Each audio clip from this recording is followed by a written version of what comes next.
E tem uma série de outros desafios, né? Por exemplo, a timidez e a insegurança são um desafio super comum, principalmente quando a gente está dando os primeiros passos em comunicações mais desafiadoras, tá? Então, aquele medo de se expressar em público quando a gente está num ambiente novo, o medo do julgamento, a falta de confiança, isso é super natural, tá? Então, quando a gente está colocando aqui desafios, é justamente essa importância de a gente reconhecer, tá? A gente já viveu isso em algum momento, então a gente reconhecer no filho da gente que, claro, ele está ali passando por desafios que pra gente aquilo pode não ser uma grande coisa, porque não é mais, mas já foi isso no passado, já foi em algum momento, e por isso a gente precisa ir desenvolvendo aí em cada passo da nossa vida.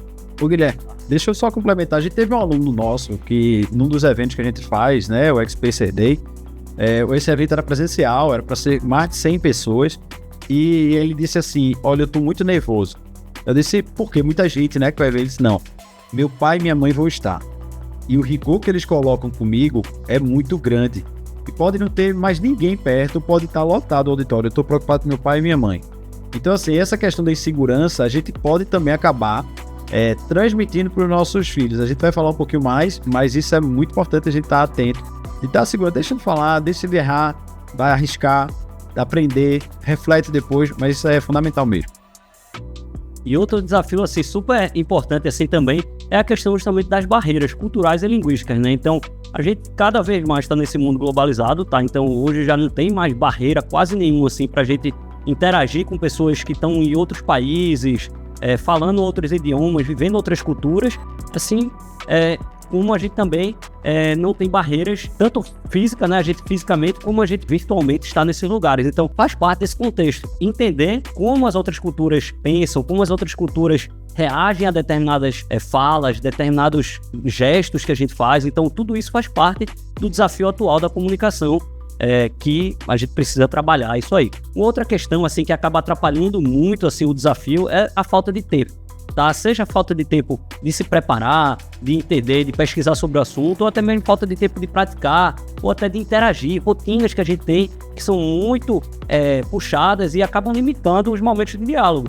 Tá? Afinal de contas, é super importante a gente ter momentos que a gente está conversando, se expressando, trocando informações de formas diversas, porque isso tudo é prática, isso tudo é experiência que vai levando e vai sendo construída, formando justamente esse perfil comunicador do jovem aí ao longo do tempo, tá?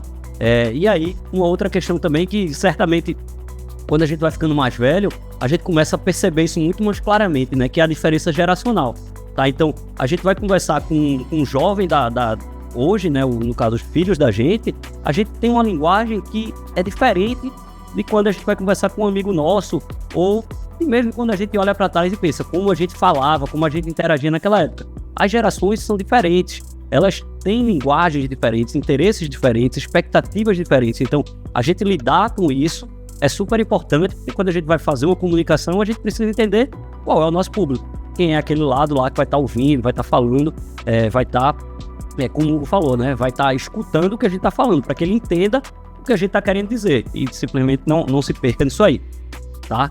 Uma outra característica também é que isso tem sido muito marcante, principalmente para o lado excessivo da tecnologia, é a questão de como isso vem distanciando a nossa face a face, né? Aquela conversa de a gente poder olhar, interagir e enfim, realmente dar uma atenção completa para a pessoa que está do outro lado. No caso, a gente está falando aqui dos filhos, mas é importante a gente também demonstrar isso, tá? A gente vai ver que daqui a pouco esse é um dos pontos mais importantes da apresentação de hoje, assim, quanto que o nosso comportamento enquanto pai influencia o comportamento dos nossos filhos. Então, a gente poder não usar a tecnologia excessivamente para dar momentos de comunicação, aqueles diálogos, tudo isso, assim como a gente também não se distanciar totalmente. Afinal de contas, esse mundo que a gente está aqui agora, nesse momento aqui do YouTube, por exemplo, é um mundo que faz parte, já é realidade hoje, e a tendência é que isso vai ser cada vez maior, tá? Querendo ou não, isso vai acontecer. Então a gente precisa também estar preparado